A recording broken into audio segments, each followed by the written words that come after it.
Bienvenue dans cette nouvelle vidéo. Aujourd'hui on se penche sur un joueur dont l'avenir au PSG a pris un tournant. En 2023, Randal Kolo Muani arrivait dans la capitale française avec une étiquette lourde. Celle d'un attaquant prolifique avec Francfort et d'un joueur qui a marqué les esprits pendant la Coupe du Monde au Qatar. Recruté pour environ 90 millions d'euros, il avait la lourde tâche de succéder à des légendes de l'attaque comme Kylian Mbappé ou Neymar et d'apporter sa puissance et sa polyvalence au front de l'attaque parisienne.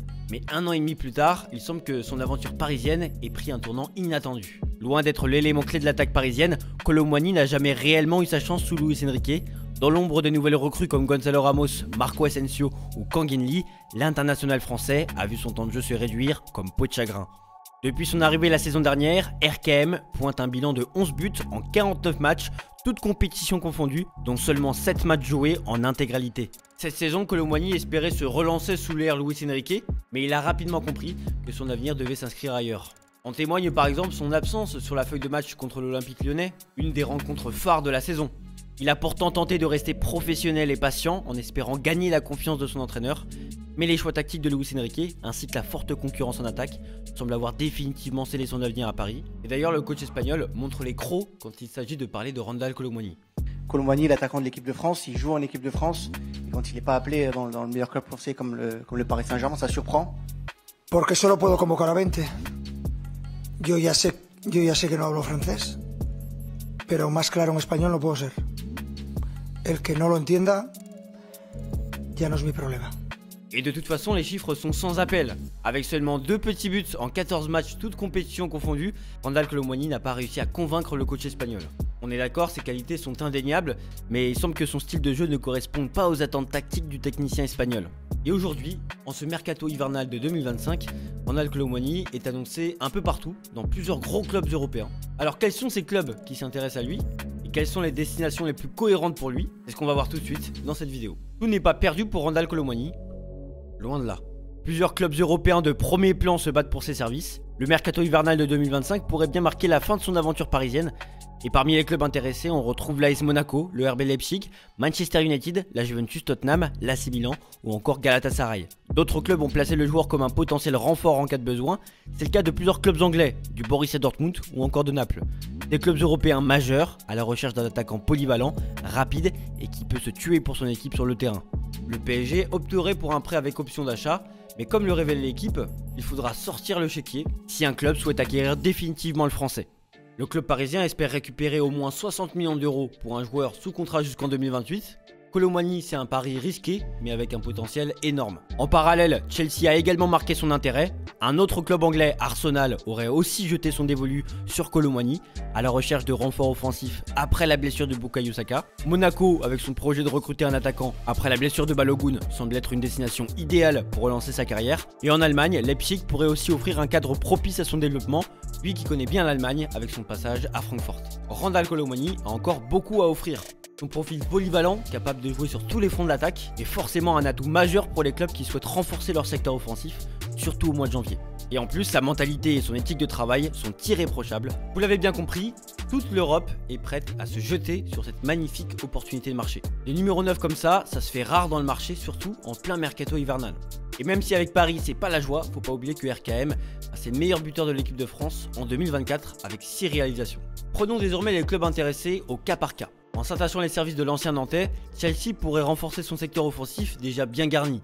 On vous l'a révélé en exclusivité, le club entraîné par Enzo Maresca s'intéresse à son profil. Club du top 4 anglais actuellement, c'est la garantie pour RKM d'être dans un club qui performe. Alors oui, il rejoindrait des Français comme Alex Disasi, Christopher Nkunku, Wesley Fofana, Malo Gusto ou encore Benoît Badiachil. C'est super pour son intégration dans l'équipe, mais son intégration sur le terrain, on est moins sûr. Nicolas Jackson, Nkunku, Cole Palmer, Madueke, Jadon Sancho, Joao Félix, Pedro Neto, Mudryk, etc., ça fait du beau monde. Maresca adore jouer avec 4 joueurs offensifs et son quatuor se complète en ce moment par Palmer, Sancho, Jackson et Pedro Neto. De son côté, Randal Kolo Muani peut jouer à tous les postes et multiplie donc ses chances. Un joueur qui est polyvalent comme ça, c'est un vrai atout pour les Blues. Le média anglais The Standard a annoncé qu'Arsenal était aussi intéressé par Randal Kolo Muani. Et chez les Gunners, c'est un peu la même chose au niveau de la concurrence.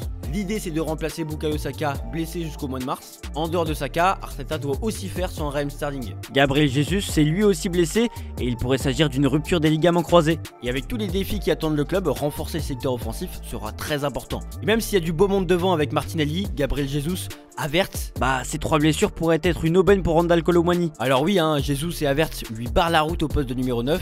Et sur l'aile droite, on peut retrouver Havertz, Martinelli et Jesus. Et être attaquant français à Arsenal, c'est perpétuer une tradition. Après le passage de Thierry Henry, Olivier Giroud ou encore Lacazette. Et surtout, être à Arsenal, c'est se battre pour les premières places en Première Ligue et conserver son statut d'avant-centre numéro 1 des Bleus.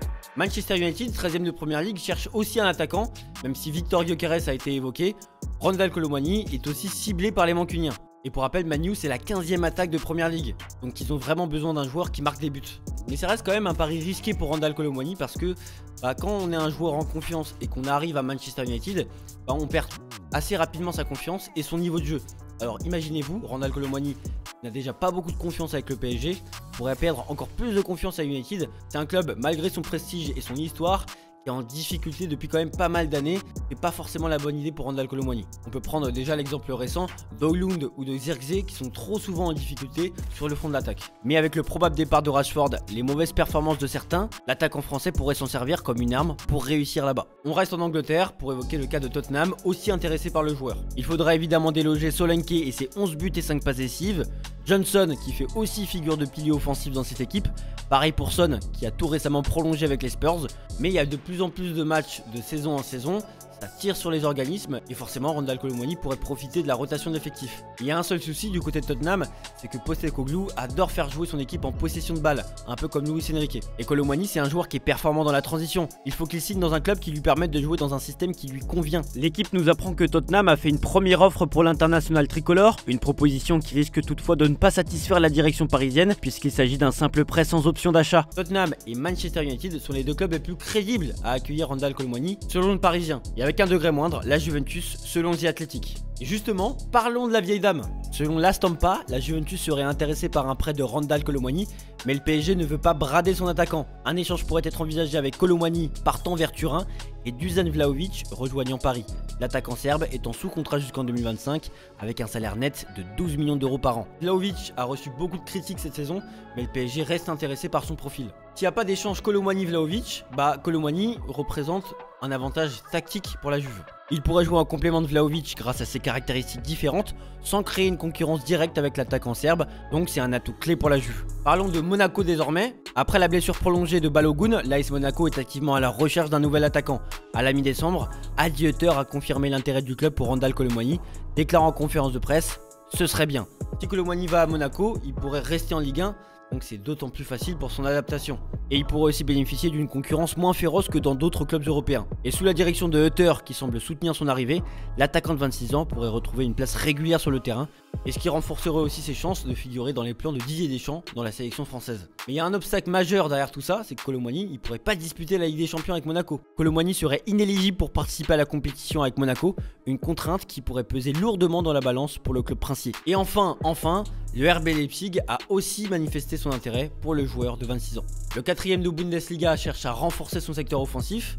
Après une saison réussie à Francfort, Kolo Muani a toujours la cote en Allemagne, il garde une excellente réputation là-bas, et c'est d'ailleurs un championnat qui correspond bien à son style de jeu. Rejoindre l'équipe dirigée par Marco Rose offrirait à Kolo Muani l'occasion d'apporter son expérience à une équipe encore jeune. Mais encore une fois, la concurrence est bel et bien présente avec, sur le front d'attaque, Loïs Openda et Benjamin Sesko en tête.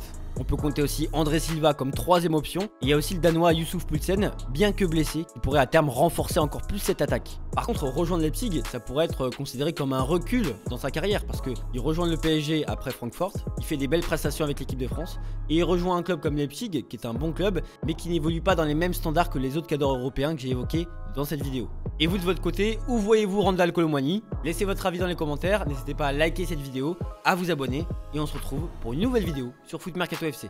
Ciao ciao.